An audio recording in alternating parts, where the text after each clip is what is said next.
My dad didn't just ruin my life, he sold it off, piece by piece, like I was some kind of bargain item, and he had the nerve to laugh about it at dinner, like it was a joke only he got.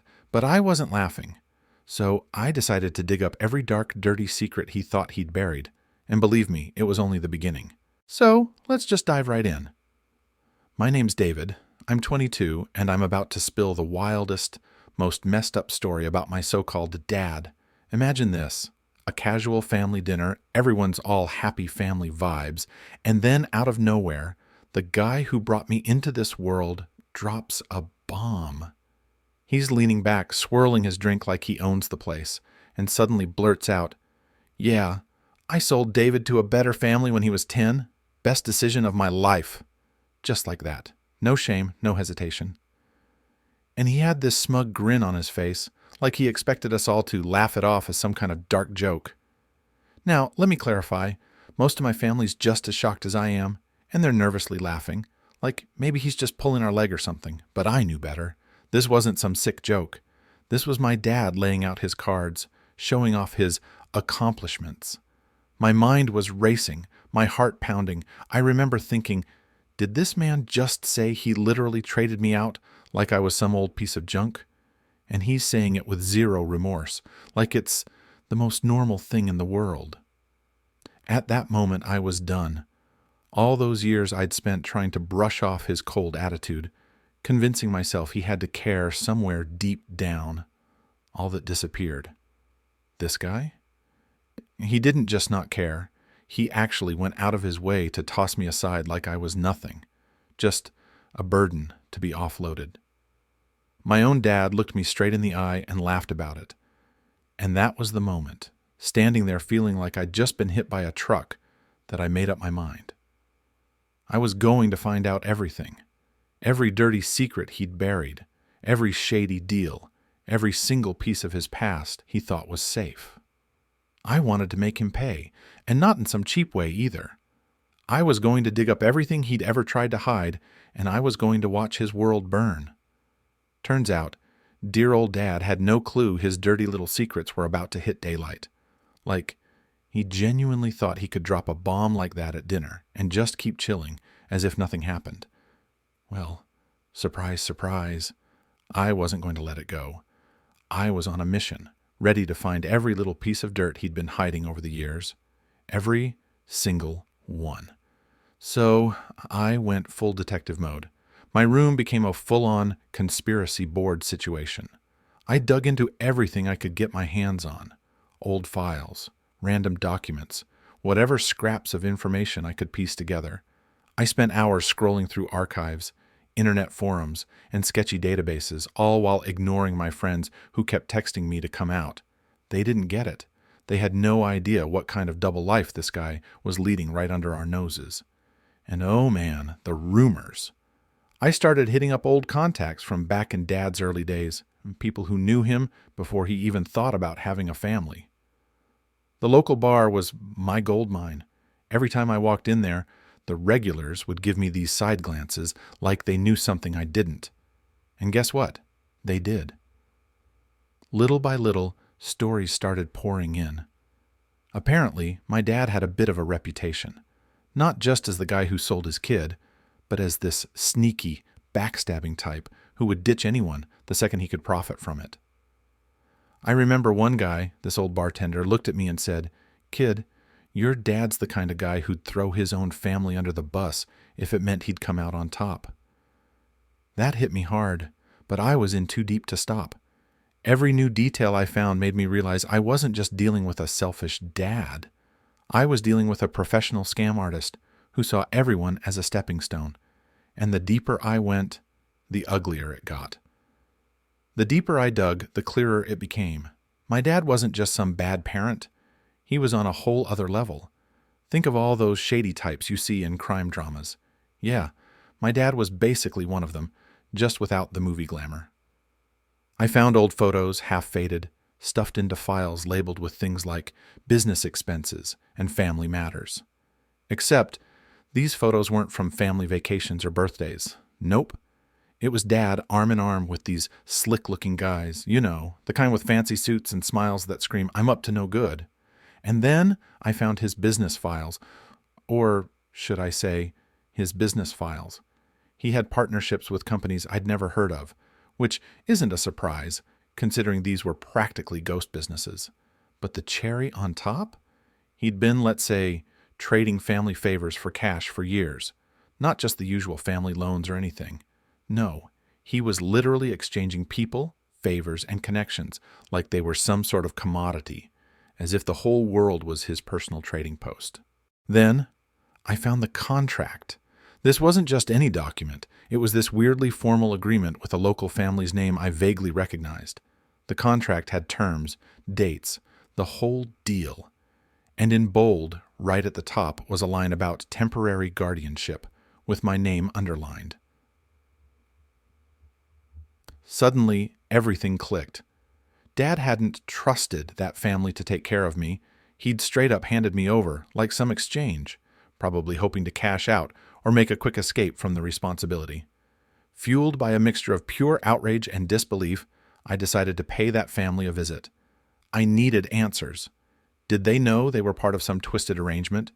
Did they know they were part of my dad's personal scheme?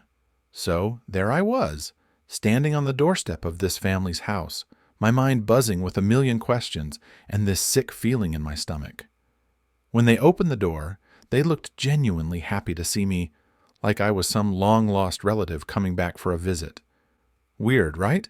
I had no idea what to expect, but friendly smiles definitely weren't on the list. As we sat down, I got straight to the point. I asked them if they knew about the deal my dad had made, if they were aware of the whole selling me off thing. Their faces went from cheerful to completely shocked, like I'd just spoken in some alien language. Turns out they had no clue. For them, the story was totally different. They told me that years ago my dad had come to them, all desperate and stressed out. He had spun this sad story about how he was struggling to get by, and that he needed someone to take care of me while he got back on his feet.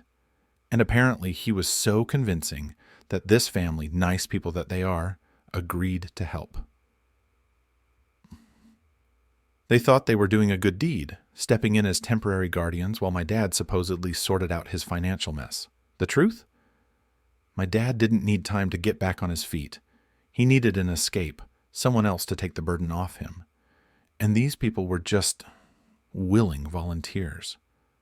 They had no idea that in his mind they were nothing more than a quick fix, a way for him to avoid responsibility. When they talked about it, they actually sounded kind, like they genuinely cared about me and thought they were helping a family in need.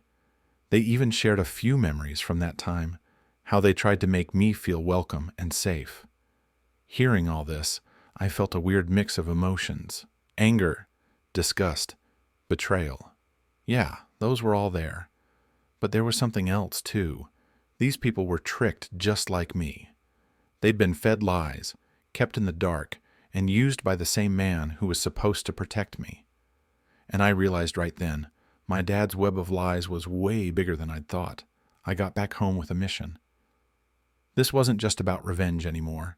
It was about setting things right, exposing my dad for who he really was. I had all the dirt I needed, and now it was time to put it to good use. Step 1 of my plan: spread the word. And no, I didn't just casually chat about it at the local coffee shop. I went full blast. I started with his so-called friends. You know, the type who only stick around because they think they might benefit from hanging with him. I made sure they heard every nasty little detail. Then I moved on to the neighbors. I kept it simple. Hey, you might want to keep an eye on your valuables with my dad around. Turns out he's got a long history of borrowing things and never returning them.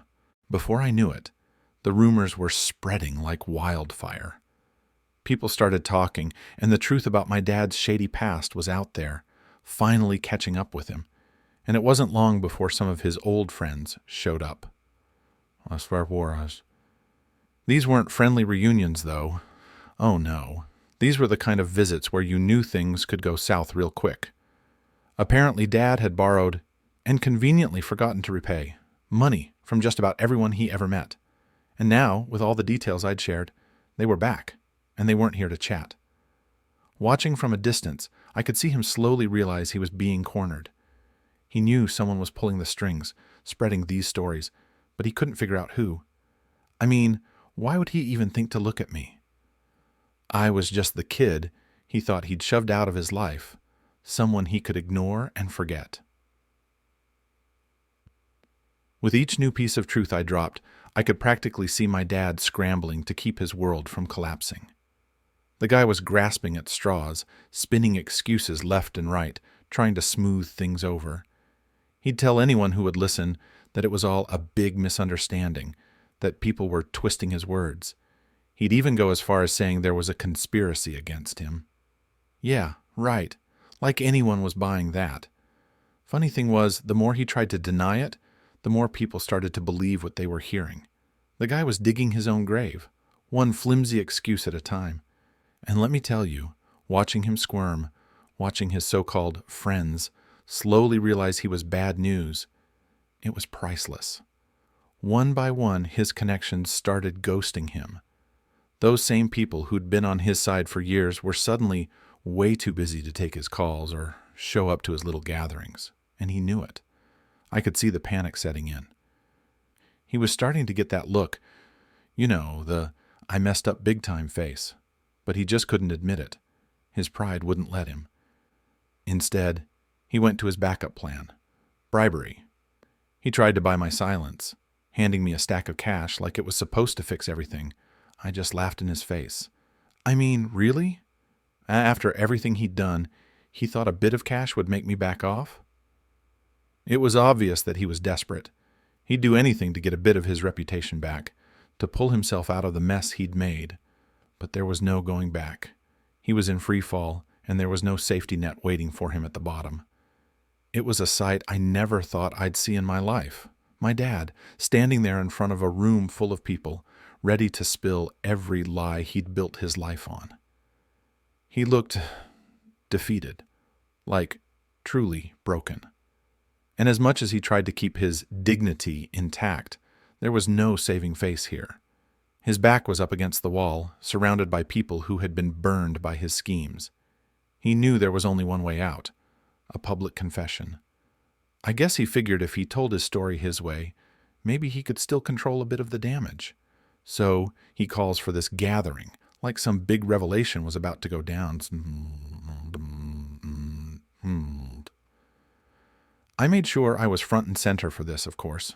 I wasn't going to miss a second. As he started, his voice was shaky, almost like he was finally realizing the weight of everything he'd done.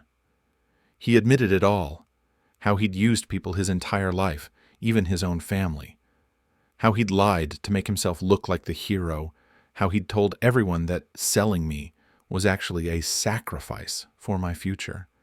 Total nonsense. Every word that came out of his mouth was soaked in regret. Every time he paused, took a breath, tried to steady himself, I could feel this strange satisfaction building up inside me. This wasn't just an apology. It was his entire world crumbling in front of everyone he thought he had fooled. I watched him break down every wall he'd put up, exposing every selfish decision, every false story he'd spread about his so-called good intentions. And there I was, standing in the crowd, arms crossed, feeling this surge of justice. This was it, the moment I'd been waiting for, that public confession. It was like the first domino in a chain reaction, sending his whole life spiraling down. The moment he walked off that makeshift stage, it was like he stepped into a new reality, one where every bridge was burned, every friend was gone, and every ounce of respect he thought he had vanished. People didn't want anything to do with him. He was officially that guy no one would touch with a 10-foot pole. He tried to fix it, of course, reaching out, trying to get back in people's good graces, promising he'd changed. But no one was buying it. Without his fake image to hide behind, he was just empty. And as his reputation crumbled, so did his finances. It was like every bad decision he'd ever made came rushing back, all at once. Bills piled up, his old friends came collecting debts he'd never planned to repay, and he was left with nothing but the mess he'd created. Watching it unfold, I felt a weird mix of satisfaction and something else. I'd won, sure. He paid for what he'd done, but somewhere in that victory I felt the weight of it all. This wasn't just his story anymore. It had become mine, too, and the scars were deeper than I'd thought. But at least now I wasn't bound by his mistakes or haunted by his lies. He was on his own, finally forced to live with the consequences he'd spent years avoiding. I walked away, free from his shadow, knowing he could never rebuild what he'd destroyed.